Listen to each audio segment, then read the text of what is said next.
Boa tarde a todas e a todos, sejam bem-vindos e bem-vindas nessa nova edição do Minuto APUB, 17ª edição.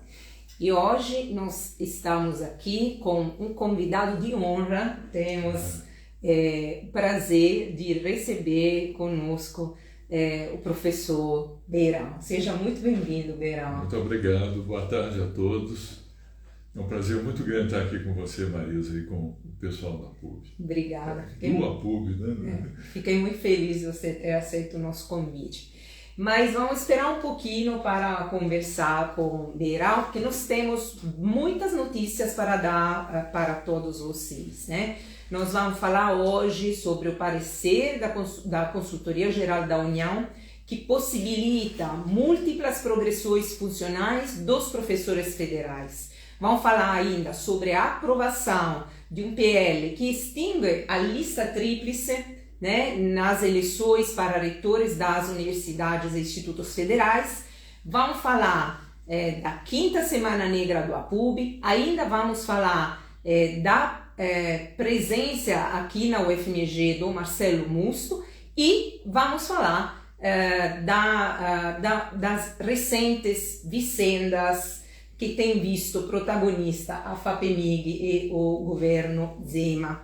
Bom, nós iniciamos o nosso programa tratando de questões nacionais, mencionando a indicação do atual ministro da Justiça, Flávio Dino, para o Supremo Tribunal Federal. O Flávio Dino, se aprovado na sabatina da Comissão de Constituição e Justiça, no dia 13 de dezembro, e pelo Senado, ele ocupará a vaga da ministra Rosa Weber, que aposentou em 2 de outubro. Essa notícia teve repercussões diferentes até nos ambientes progressistas, né? Porque desapontou uma parte do campo jurídico e progressista que estava esperando pela indicação de uma jurista negra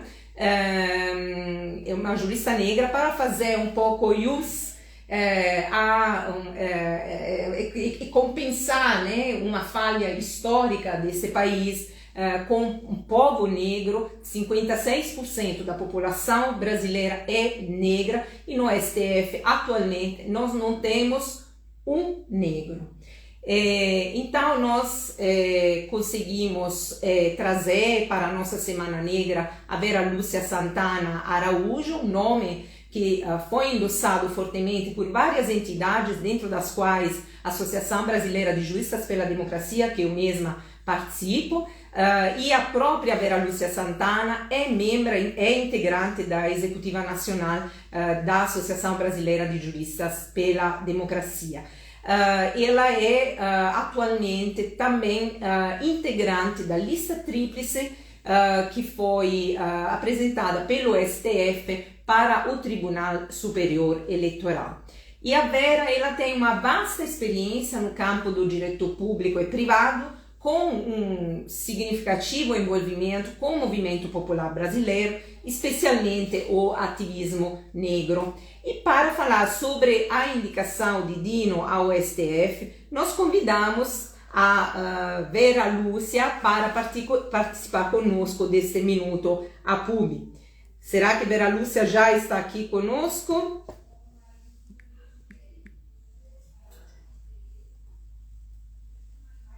Vera Lúcia?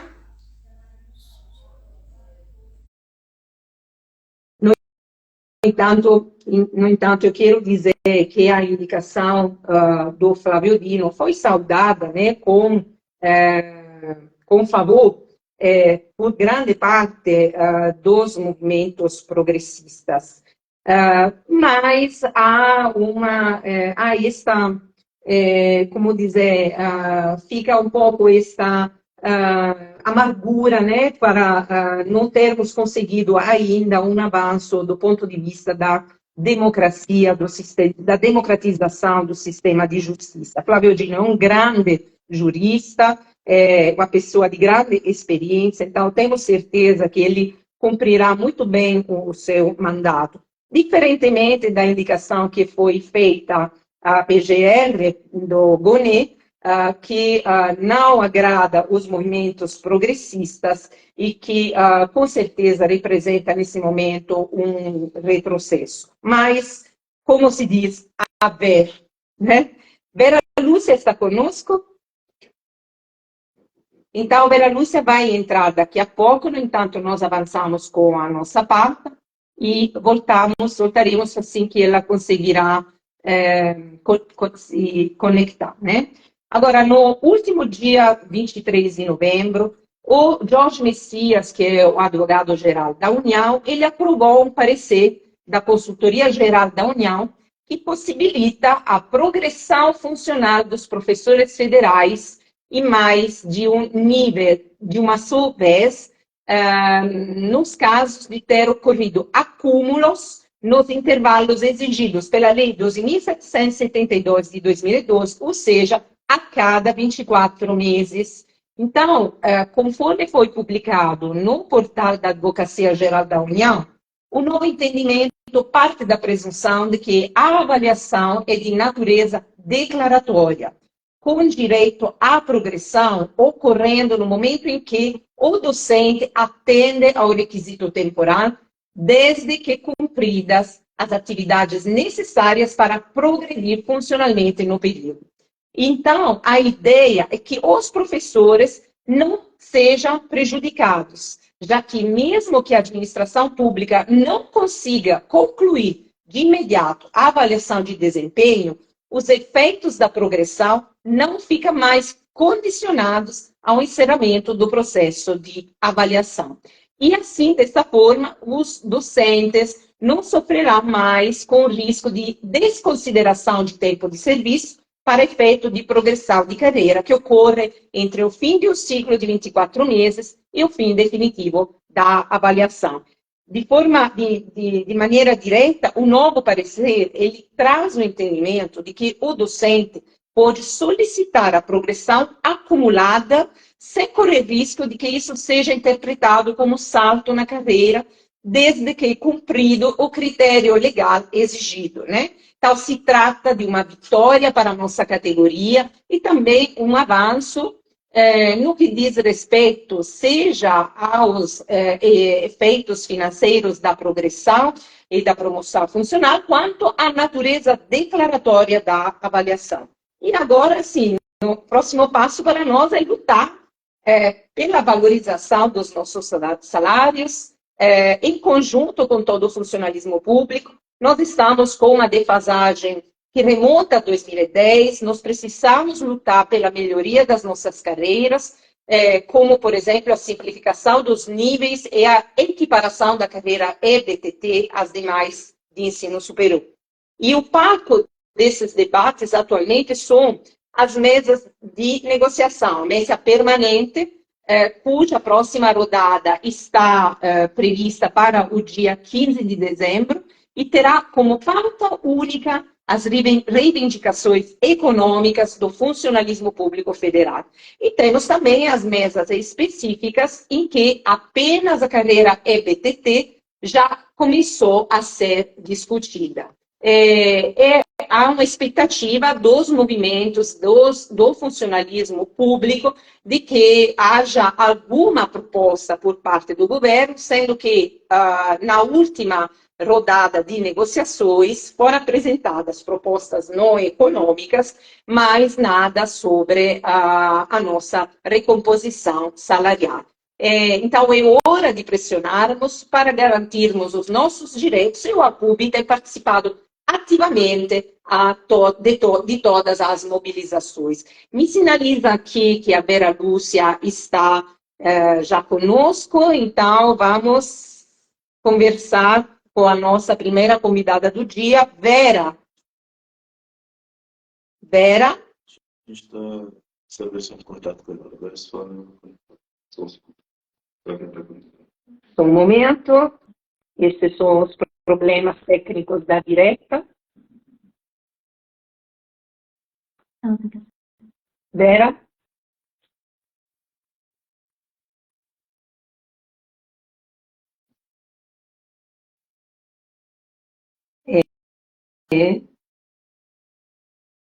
Se não dá, A gente avança mais um pouquinho. Eu vou avançando com a pauta, né? E vou depois voltar e passar novamente a ver. Agora, tratando de autonomia democrática, ontem, 29 de novembro, a Comissão de Constituição e Justiça e de Cidadania aprovou o projeto de lei 2699 de 2011, que acaba com a lista tríplice para a escolha de reitores e reitoras das universidades e institutos federais, ao prever que a votação seja uninominal. E, além disso, a proposta determina também que, na escolha dos dirigentes, os votos de docentes, discentes e servidores técnicos administrativos tenham pesos iguais. Esse projeto é um projeto de 2011, de autoria da deputada Sandra Rosado e teve relatoria da deputada mineira Ana Pimentel.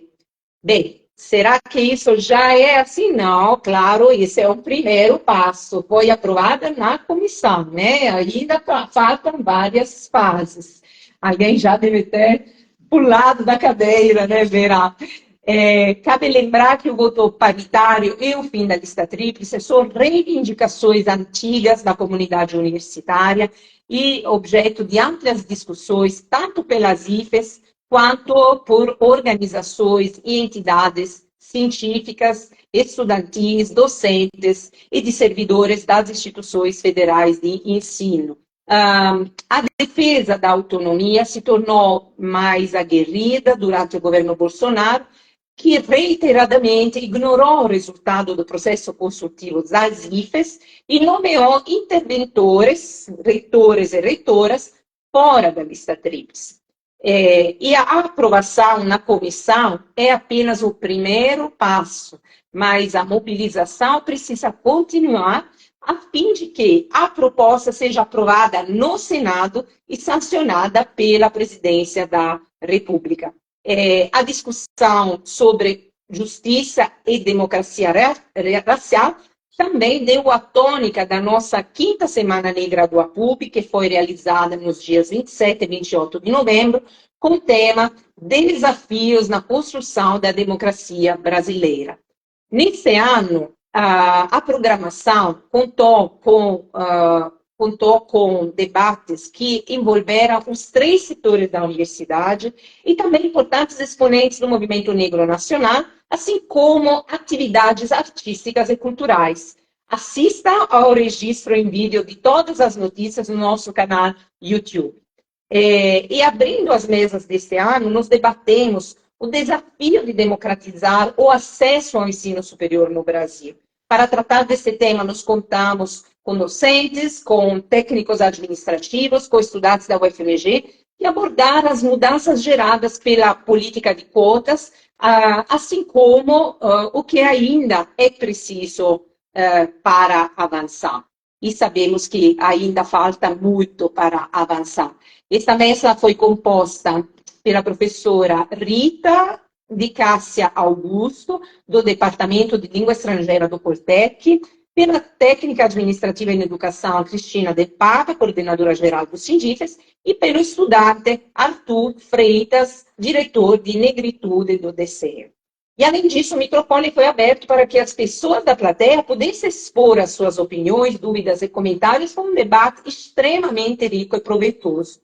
E para fechar o primeiro dia da Semana Negra, nós tivemos também uma intervenção poética que fechou o evento e que foi conduzida pelo coletivo Afrolíricas. Esse coletivo é composto por slamers e produtoras culturais, como a Isabela Reis, que é estudante de gestão ambiental, e a Ana Rodrigues, que é estudante de música. Na atividade, desde 2019, a Afrolíricas usa a poesia marginal como ferramenta para democratizar a palavra falada e usa também a arte como forma de engajamento, contribuindo para a emancipação do povo preto. E no último dia da Semana Negra deste ano, nós tivemos a palestra Criação do Ministério de Igualdade Racial no pós-reacionarismo, desafios e perspectivas. Esta palestra foi ministrada por Luiz Paulo Bastos, que atualmente é coordenador-geral de Políticas para a Juventude Negra do Ministério da Igualdade Racial. E para o nosso convidado, ainda estamos longe de superar o reacionarismo. Por isso mesmo, ele destacou o papel que movimentos populares, sociais e sindicais devem exercer junto ao governo federal, pressionando e apresentando propostas. Não se trata, disse o convidado, de interferir ou de transferir a responsabilidade para a população, mas se trata de envolver a população nesse processo. Ou seja, é preciso disputar internamente os rumos a serem tomados por esta gestão. Eu não sei se a nossa convidada está online, ainda não. Bem, ainda nessa semana, nós fizemos tantas daquelas coisas, verão, né? Foi sempre ontem, dia 29 de novembro, eu fui representar o sindicato junto com a nossa vice-secretária geral, vice-secretária da diretoria executiva, Elaine Machado, no seminário Crise Humanitária e Sanitária em Gaza, Saúde nos Limites da Resistência, um seminário que foi promovido pela Associação Brasileira de Médicos e Médicas pela Democracia, com apoio do APUB, com apoio do Comitê Mineiro de Solidariedade ao Povo Palestino, do Diretório Acadêmico Alfredo Balena e do Diretório Central dos Estudantes, DCE UFMG. Claro, nós do APUB já temos manifestado bastante sobre isso, nós apoiamos a luta pela libertação da Palestina, condenamos qualquer ato de terrorismo e importamos com todas as vidas. Nesse momento, claro, a gente tem que reconhecer a disparidade de força do exército israelense, que está massacrando o povo palestino num verdadeiro genocídio. Juridicamente, se integra todos os elementos do genocídio. Né? Então, nós clamamos por uma solução rápida e uma solução mais pacífica possível para este conflito. E haverá outras atividades. Se não me engano, no dia 6 será feito um júri que haverá que haverá participações importantes. Fiquem atentos às nossas redes, porque informaremos oportunamente. Me avisa aqui que a nossa convidada Vera está conosco. Vera. Oi, boa tarde. Vera, não estamos te vendo. Então. Vera? Oi, boa tarde. Você me ouve, Marisa? Estou te escutando, não estamos te vendo. Pois é, e minha câmera aqui está aberta, não sei. Espera aí. Deixa eu ver. Não sei. Agora sim. Agora sim. Então, Vera, tudo bem com você? Voltou bem em Brasília? A Vera foi nossa convidada, como dissemos antes, na Semana Negra do APUB. Ela brilhantou o nosso evento.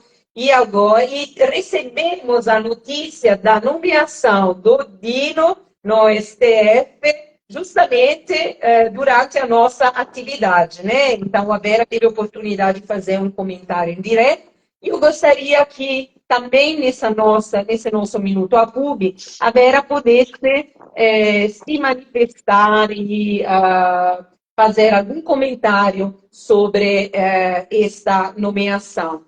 Vera, a palavra é com você. Oi, obrigada, professora Marisa, toda a direção APUB. É uma honra muito grande estar com vocês nesse minuto. A tecnologia nos atrapalhou um pouco, não é?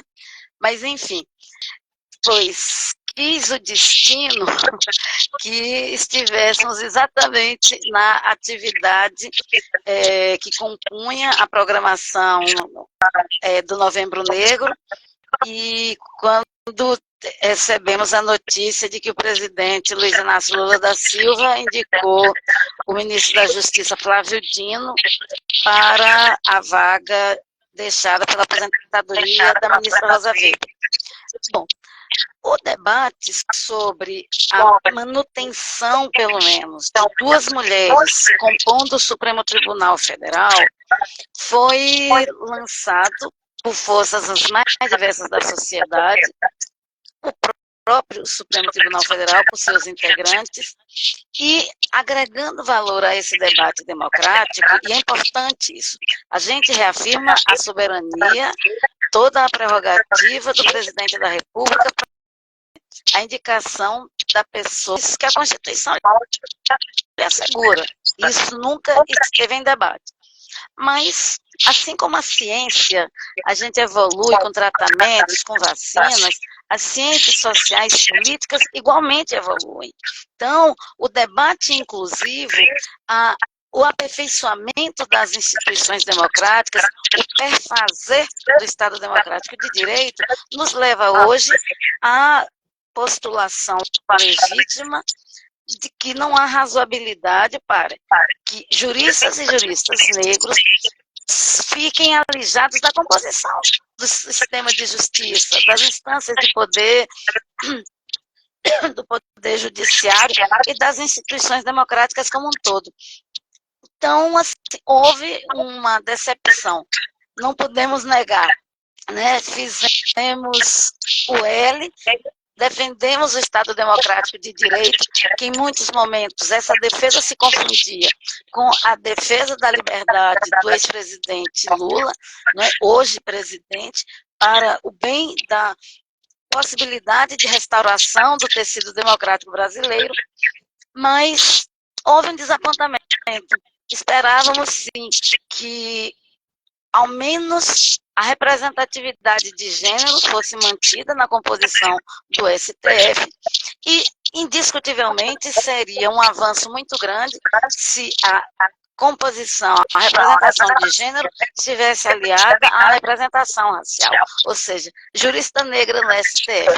Foi essa a marca, mas seguimos defendendo antes, principalmente e acima de tudo, o Estado Democrático de Direito, que se mantém inviolável, não é, por óbvio, com a escolha do ministro Dino para continuar sendo ministro, só que agora, não é, no âmbito do Poder Judiciário, e é importante assentar. Não há qualquer reparo ao nome do ministro Flávio Dino, para, além de responder aos requisitos constitucionais, como o meu nome respondia e responde, tantas outras juristas negras que foram colocadas nesse processo, o ministro Flávio Dino tem uma experiência política representativa como deputado federal, como governador do estado do Maranhão, e mesmo no exercício da magistratura, vez que ele foi juiz federal. Então, assim, não há nenhuma espécie de restrição, reparo, ao nome do ministro Flávio Dino. O que há, sim, é desapontamento em virtude de que os legítimos reclamos da sociedade não tenham feito eco junto ao governo e, notadamente, ao presidente da República, a quem incumbe solitária e soberanamente decidir sobre essa indicação para posterior nomeação, quando aprovado pelo Senado Federal. Mas, enfim, eu acho que a nossa Associação Brasileira de Juristas pela Democracia e outras entidades jurídicas democráticas que estiveram conosco nessa jornada, como a APD, seguimos as nossas lutas, as nossas pautas em torno do sistema de justiça que queremos, vão para muito além da indicação e nomeação do nome para a composição do Supremo Tribunal Federal.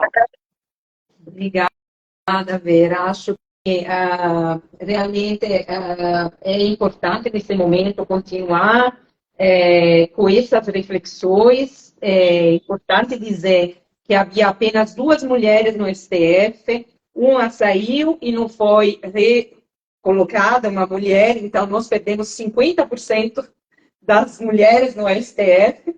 E dizer também que a Vera continua na lista tríplice para o Supremo Tribunal Eleitoral. Então, nós agora vamos para essa nova luta, né? A gente não conseguimos para o STF, mas que possamos ser agraciados, né, com a nomeação dessa brilhante guerreira, brilhante lutadora para o STF. Obrigada, viu, Vera Lúcia, pela participação, pela presença, pela disponibilidade, e vamos juntas nessa luta. Obrigada.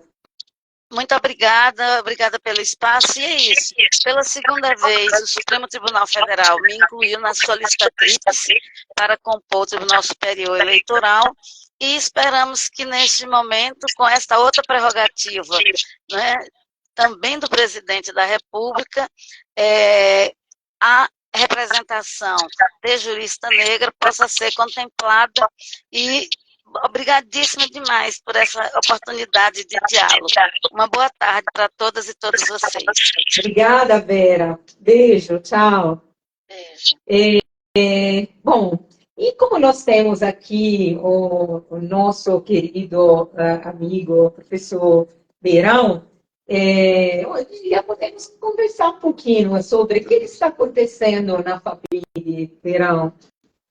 Bom, aconteceram 2 coisas. Uma coisa é a minha saída, o que se deu dentro de um processo legítimo, então não tem questionável, não há nenhuma dúvida. Eu até gostaria de deixar muito claro, inclusive, elogiar a pessoa que assumiu agora a presidência da FAPEMIG. Só um momento, Beirão, eu nem apresentei, né, Beirão? É professor aposentado, voluntário agora, professor voluntário do ICB, né? Já presidente da FAPEMIG até essa semana, né? Quando... Foi até dia 17. Até foi praticamente ontem, né? Até ontem, e com nossa profunda tristeza, né? Porque o Beirão esteve na liderança e na condução dessa entidade, e nós sabemos também quais foram as batalhas feitas ao longo desse caminho para conseguir manter a estrutura da entidade, os financiamentos da entidade, a defesa também da pesquisa básica, da pesquisa da ciência, da tecnologia, da inovação para um verdadeiro desenvolvimento no estado de Minas Gerais. Então, eu devolvo agora a palavra ao professor Beirão, pedindo desculpa pela falha.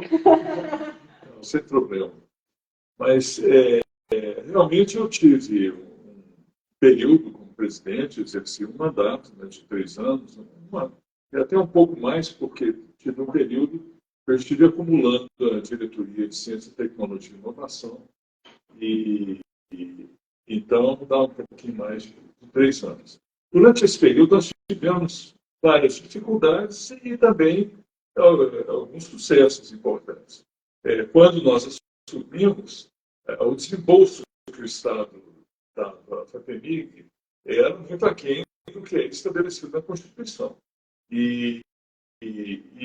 O Estado alegava que a FAPEMIG não tinha condições e não tinha projetos para executar o que cabia a FAPEMIG executar, né, como recurso do Estado. Isso foi contestado o tempo todo por mim e por toda a equipe da FAPEMIG, e nós, inclusive, chegamos a demonstrar, junto ao Tribunal de Contas, de que essa alegação não era verdadeira. E em função disso, o Tribunal de Contas impôs a exigência de que o Estado realmente fizesse o desembolso que a Constituição estabeleceu. E, de fato, a partir do momento em que isso aconteceu, a FAPEMIG, isso foi no ano de de 2022, a FAPEMIG executou plenamente todo o orçamento que cabia a ela, e executou de uma forma muito bem executada, com projetos de altíssima qualidade, e, para vocês terem uma ideia, a execução foi 99,8% do que cabia à FAPEMIG que foi executado. Isso foi uma execução recorde. Este ano também a gente está no processo, estava, né, até novembro, mas não há evidência de que isso vai ser vai ser alterado. Então, nós certamente executaremos plenamente o orçamento da FAPEMIG com projetos de qualidade. Isso representou um papel extremamente importante para o Estado de Minas Gerais, porque, só lembrando, nós passamos por um período extremamente difícil em termos de financiamento federal. Se não fosse a FAPEMIG, principalmente no ano de 2022, a gente correria o risco de ter um colapso da ciência e tecnologia no Estado de Minas Gerais. Então, isso aconteceu e, agora, vencido o mandato, né, eu até estava disposto a assumir, mas há um processo de eleição que cabe ao governo escolher dentro de uma lista tríplice, e também o Conselho Curador de eleger essa lista tríplice, e acabou que foi escolhido o professor Carlos Arruda, uma pessoa altamente qualificada. Eu acho que a FAPEMIG está em boas mãos, e a equipe... Eu acho que a FAPEMIG perdeu. Bom, a FAPEMIG todos nós, né? Tem gosto para tudo. Mas não cabe a mim, mas realmente, independente de comparação, eu só tenho elogios ao professor Carlos Arruda, e também há uma manutenção do nosso diretor de Ciência, Tecnologia e Inovação, e muito provavelmente, pelo que o professor Carlos Arruda me falou, será mantido também a nossa diretora da parte de planejamento, gestão e finanças, que também é altamente qualificada. Então, a FAPEMIG tem uma equipe muito qualificada, e eu acho que a gente está muito, muito bem. O problema, que eu acho que é importante deixar claro, é que o governo fez uma intervenção absurda na FAPEMIG através de um decreto em que ele modifica várias coisas importantes no Estatuto da FAPEMIG.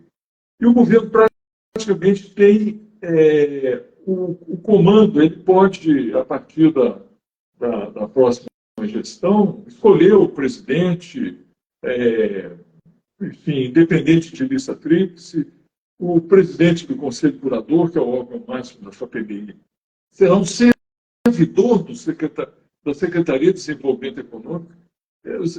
Vocês têm uma ideia, é um servidor, não é nem o secretário.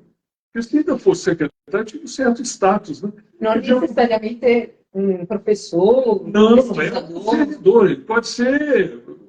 Se a secretaria tivesse um porteiro, podia ser um porteiro. Nada contra os porteiros, mas eu acho que não tem a qualificação para ser presidente do Conselho Curador de um órgão como a FAPEMIG. Então, é uma intervenção absurda, e, inclusive,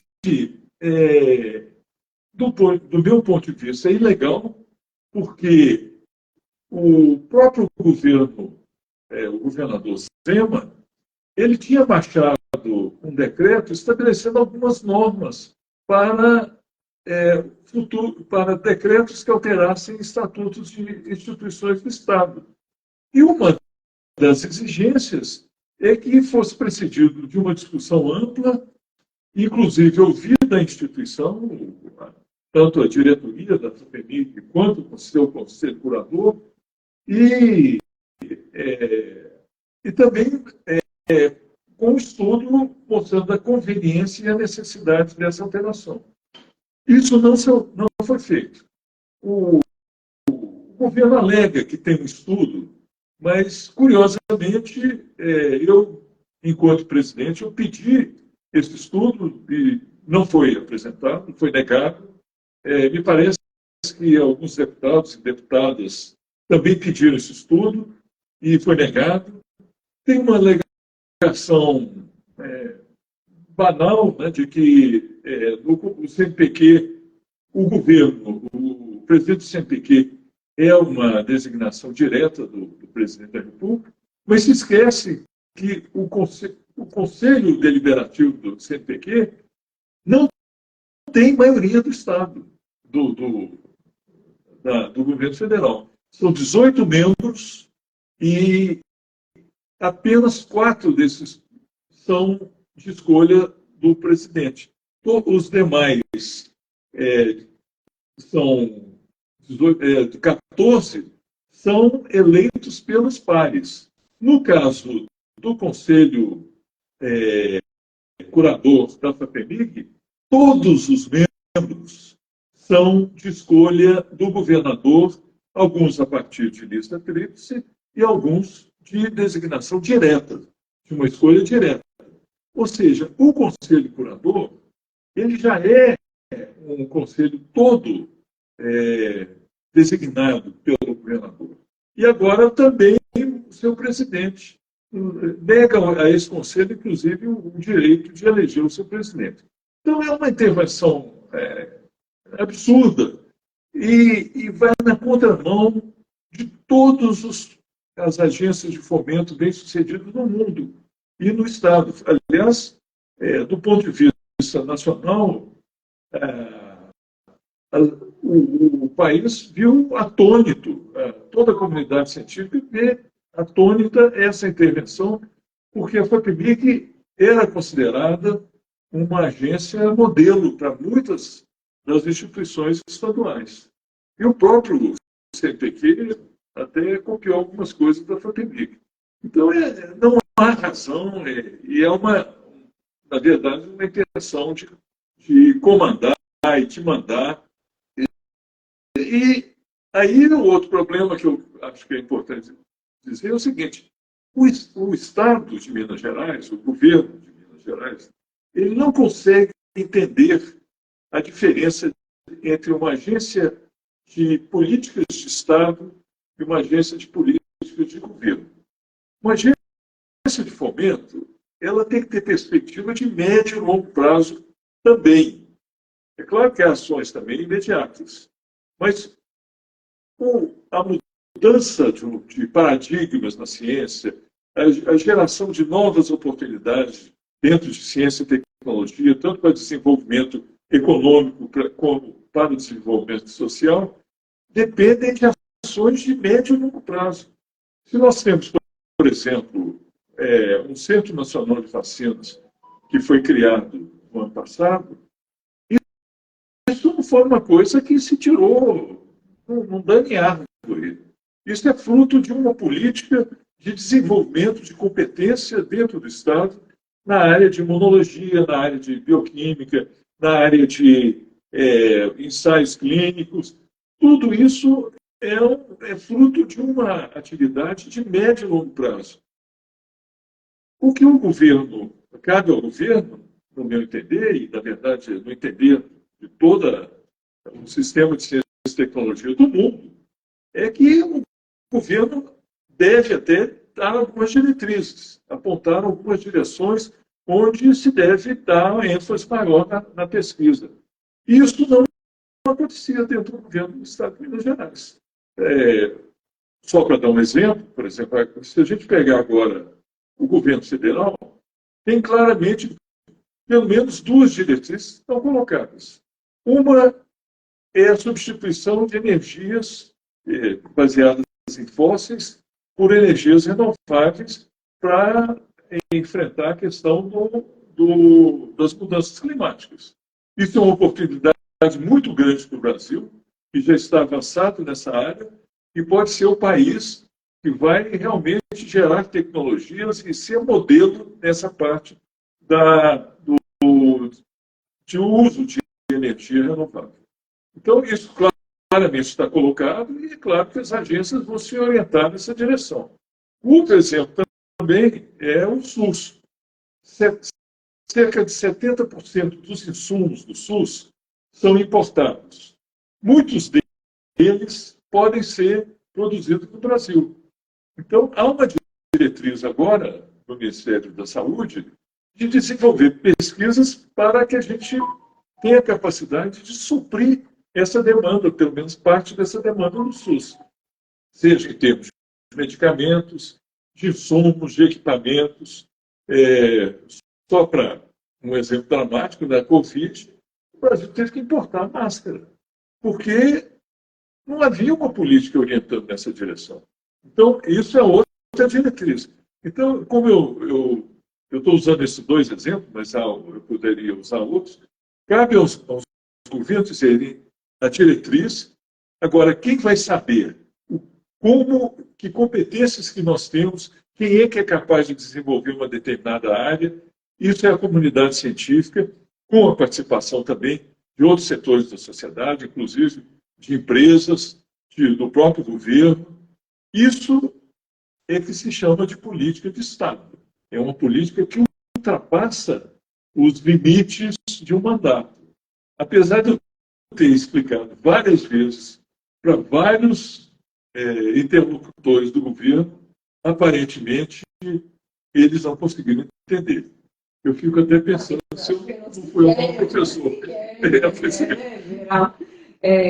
Infelizmente, essa postura do governo Zema é uma postura típica dos gestores servidos às políticas neoliberais. E o Zema, ele precisa cumprir promessas eleitorais também. Então, há uma necessidade para ele de trazer essa mudança, de trazer essa inovação, de privatizar cada vez mais a pesquisa, né, de se afastar desse Estado, da presença do Estado, de uma pesquisa que atende a sociedade do jeito que a gente acha. Né? Acho que, infelizmente, nós estamos... isso não é somente do governo Zema, é do governo Zema, o Brasil está impregnado dessa política e o mundo todo, né? O mundo todo. Até, Marisa, pessoal, o que é frustrante é o seguinte: nós temos todas as condições de construir um desenvolvimento econômico e social baseado em tecnologia, em ciência e conhecimento. Todas as condições. Nós temos uma estrutura de ciência e tecnologia do Estado invejável. São 11 universidades federais de alta qualidade. Mesmo as novas universidades têm grupos de pesquisa de alta qualidade. Nós temos também instituições do Estado, universidades estaduais, que têm também qualidade. A PUC também, a PUC-MG, é uma universidade bastante invejável. Nós temos instituições de pesquisa de qualidade. Então, se a gente conseguisse articular, e isso foi o que eu tentei fazer, e eu tenho certeza que o Carlos Arruda vai continuar fazendo, tentar articular todas essas instituições no sentido de prover esse desenvolvimento. Porque, por exemplo, a nossa economia é muito baseada em mineração e na produção de commodities agrícolas. Tudo bem, são coisas importantes, não estou negando a importância, muitos, inclusive, dependem de energia, de conhecimento, mas é importante, por exemplo, a mineração, ela algum dia vai acabar, porque não dá safra. Né? A mineração do ferro em algum tempo. Então, a gente tem que ter uma outra coisa que vá substituir. Mas nós não podemos esperar a mineração acabar para ir vir desenvolver uma política imediatista. Funciona. E mesmo as commodities, elas geram pouco recurso. Elas têm um valor relativamente pequeno, tanto que o preço das commodities não é nem estabelecido no Brasil. A Bolsa de Chicago que diz, porque qualquer país pode fazer. Então, se a gente compete no preço. Então, a gente pode desenvolver uma economia e também uma sociedade em que nós vamos agregar mais valor às coisas, dentro das próprias commodities. A gente exporta, por exemplo, café é uma exportação muito importante para o estado de Minas Gerais. A gente tem até desenvolvido alguns cafés especiais, o que é muito importante. Aí o preço, inclusive, foge um pouco do de commodities. Mas o preço do café, que está numa cápsulazinha, que os italianos, inclusive, nos vendem, é 50 vezes maior do que o preço do grão do café que a gente vende. Então, a gente exporta o café e compra ele processado, que vem em cápsulas. Ou mesmo quando a gente produz aqui, a gente paga royalties para quem teve a ideia de fazer isso. Então, é só para mostrar que a gente tem essa condição de fazer. O Brasil tem muitas condições, né, e com muito potencial. Muito potencial. É preciso saber aproveitar, saber explorar esse potencial. Pois é, isso é que é uma coisa assim, até uma certa forma angustiante, né, de que a gente está desperdiçando essas oportunidades. Então, é uma certa frustração de que o governo não tem entendido isso aí, e eu espero que venha entender. Eu não sou tão pessimista. Agora, do jeito que está essa estrutura, esse novo estatuto da FAPEMIG, dificilmente nós vamos conseguir superar esse mal-entendido, né, esse mal-entendimento que o governo tem do papel da FAPEMIG, do papel da ciência, do papel da tecnologia, do papel do conhecimento para o desenvolvimento econômico e social.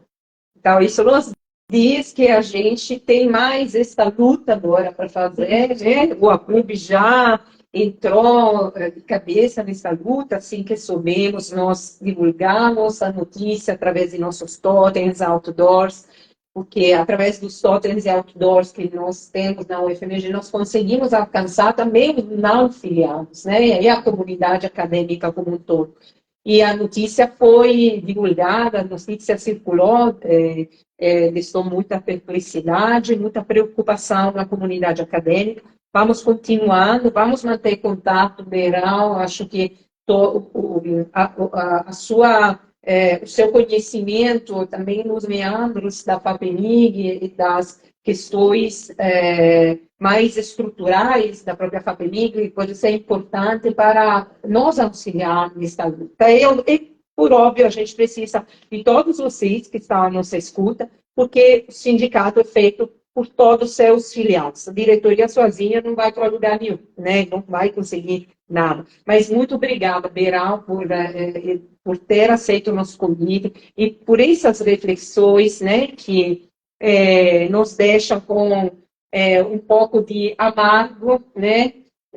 Porque é óbvio que a gente tem preocupações para a nossa pesquisa, tristezas em saber que nós temos um potencial que, se bem explorado, pode realmente contribuir para o desenvolvimento do Estado de Minas Gerais, mas que, nesse momento, a perspectiva não é das melhores, inclusive, eu acho, para as matérias, para as áreas das humanidades, né? Acho que essa é um outro capítulo que a gente terá que enfrentar. Muito obrigada, Beral. E aí, eu espero que você volte mais vezes.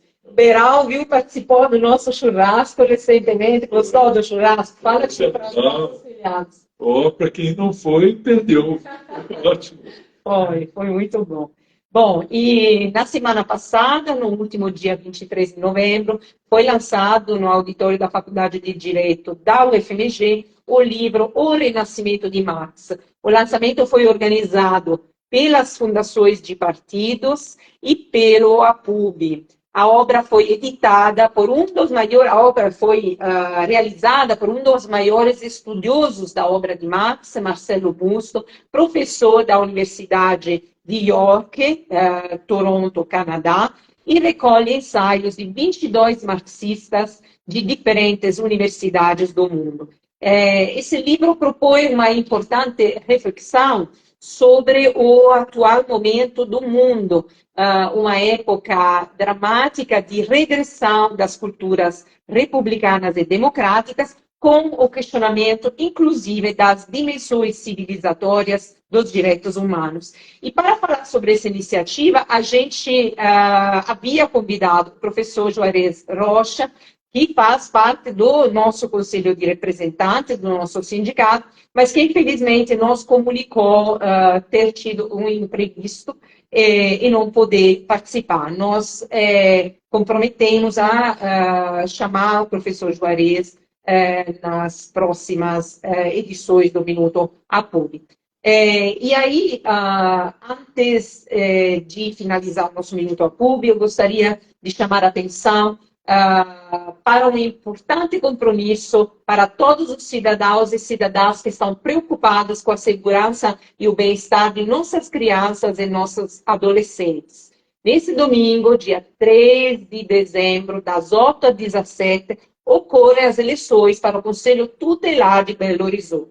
Serão escolhidos 45 novos conselheiros, 5 para cada regional, para um mandato de 4 anos, que se iniciará no dia 10 de janeiro de 2024. E cada eleitor pode votar em apenas um candidato. Nós chamamos a atenção para que sua escolha recaia sobre candidatos progressistas, comprometidos com a defesa dos direitos humanos em sua integralidade, envolvidos com a comunidade, com a luta antirracista LGBTfóbica, né? A luta LGBTfóbica, e que sejam interessados em promover e zelar pelo bem-estar de crianças e adolescentes. Para votar, você precisa ser maior de 16 anos, levar comprovante atualizado de residência e documento de identidade. Os locais de votação estão distribuídos nas 5 regionais e podem ser consultados no site da Prefeitura. Então, nós convidamos todas e todos a participar ativamente e votar candidatos progressistas comprometidos com a defesa das crianças e dos adolescentes. Faça valer a força da democracia popular. E, por fim, informo que o nosso sindicato promoverá amanhã, dia 1º de dezembro, um encontro com os professores ingressantes e os professores estrangeiros. Nessa ocasião, os docentes, as docentes poderão conversar com a nossa diretoria, com o nosso núcleo de acolhimento e diálogo, a nossa psicóloga, com a nossa assessoria jurídica e também com a diretoria de relações internacionais, que estará presente com a diretora Luciana Fiuza. No momento da resenha de afetos, os participantes terão à disposição também um coffee break, uma musiquinha e a quick massage, né? Então, também um momento de descontração, né? Essa atividade vai acontecer às 15h30 aqui na sede do APUB, na rua Itabirano 70, aqui na Pampulha. Então, ficamos por aqui nesse Minuto APUB e nos encontramos na próxima semana. Um abraço a todas e todas. Um abraço a todos aí. Prazer estar aqui falando com vocês.